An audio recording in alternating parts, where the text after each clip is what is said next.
Hello friends, welcome to Guntur RG cooking. ఈ రోజు మన ఛానల్లో టేస్టీ మామిడికాయ పప్పు ఎలా చేయాలో చూపించబోతున్నాను.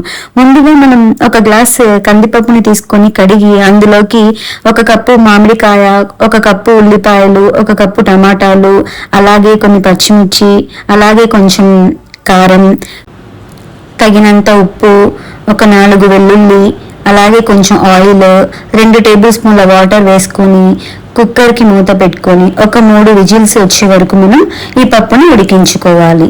ఇలా వీడియోలో చూపించినట్లు మనం చేసుకోవాలి. అలాగే 3 విజిల్స్ వచ్చిన తర్వాత కుక్కర్కి మూత తీసి ఆ తర్వాత పప్పు ఉడికిందో లేదో మనం ఒకసారి చెక్ చేసుకోవాలి.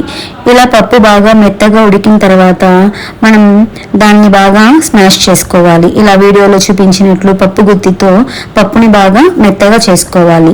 ఇలా వీడియోలో చూపించినట్లు ఇలా రావాలి పప్పు.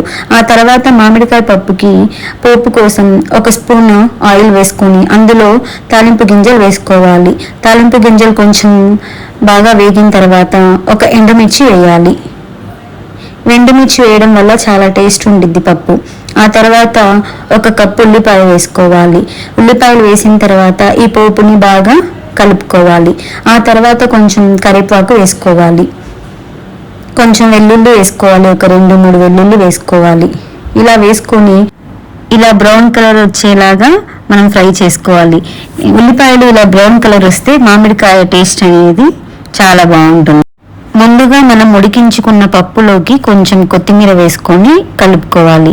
ఆ తర్వాత పోపు వేసుకోవాలి. ఇలా వీడియోలో చూపించినట్లు బాగా కలుపుకోవాలి. అంతే, ఎంతో టేస్టీ మామిడికాయ పప్పు రెడీ. మీకు కూడా ఈ మామిడికాయ పప్పు రెసిపీ నచ్చినట్లయితే ట్రై చేయండి ఒకసారి. Please subscribe. Bye friends.